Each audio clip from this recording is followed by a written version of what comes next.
So in today's story from the Bible, we're going to carry on from where we stopped last week. So God's special people, the Israelites, and all their possessions, and all their animals, had crossed the Jordan River into the land of Israel, and were on their way to the city of Jericho. They had also taken with them the special box, which was carried by the priests. Inside the box were the 2 stone tablets with the 10 commandments on them, which God had given to Moses. These were the special rules that God had given to the Israelites to show them how to live God's way. So Joshua led the Israelites up to Jericho.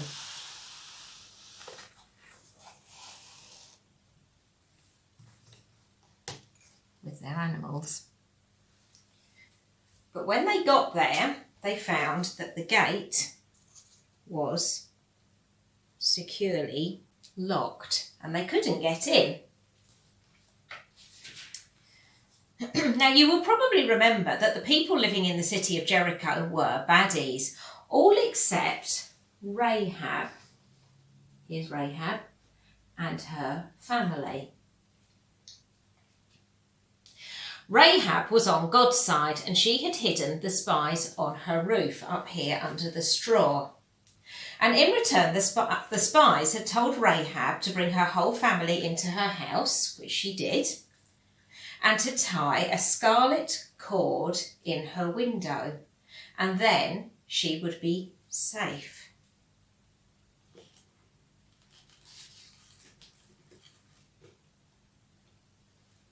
Now, as Joshua and the Israelites approached the city gates, a man appeared with a sword. "Are you on our side or the side of our enemies?" asked Joshua. "Neither," said the man, "but I have a message for you from God." Joshua fell face down on the ground. "What message does God have for me?" he asked. "God says that Jericho belongs to the Israelites, and this is what you must do." And he told Joshua what he must do. And then Joshua spoke to the people and told them what they must do. So they set up camp for the night outside the city of Jericho.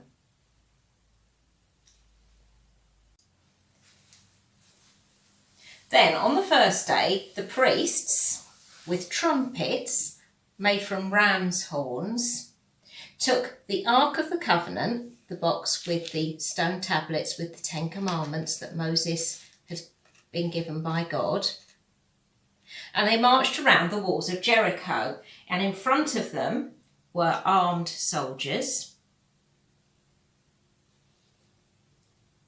and behind them marched the rear guard. And they marched once, all the way round the walls of Jericho. And the priests blew the trumpets, but they didn't shout, and they didn't try to break into the city, they just blew the trumpets.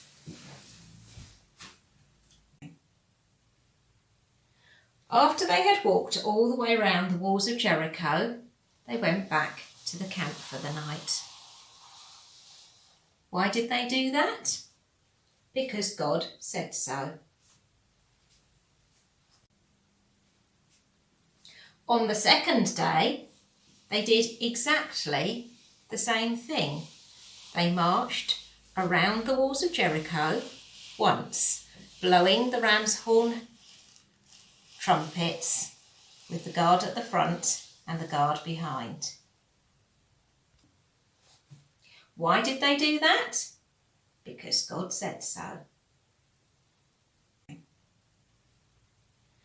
After they had walked all the way round the walls of Jericho, they went back to the camp for the night. Why did they do that? Because God said so. And on the third day, they did it again.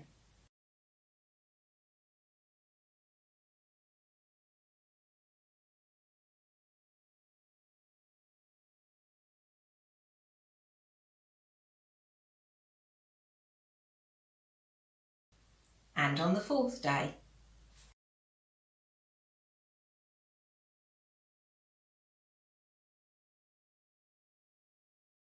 And on the fifth day.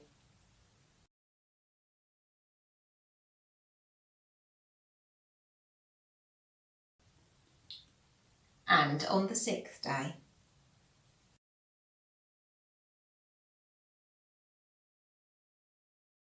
On the seventh day, they walked round the city of Jericho again, but not just once. They walked round 2, 3, 4, 5, 6, 7 times. Why did they do that? Because God said so.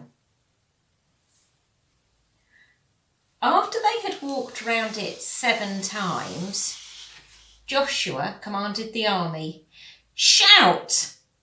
So they all shouted aloud, "Hooray!" And the walls of the city collapsed.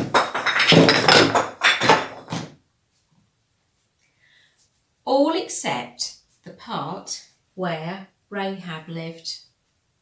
And there, all alone, was Rahab's house, with the scarlet cord in the window, and Rahab's family was safe inside. God kept her safe, just as the spies had promised, and the Israelites went into the city of Jericho and sorted out the baddies. So you see, it's very important to do what God says.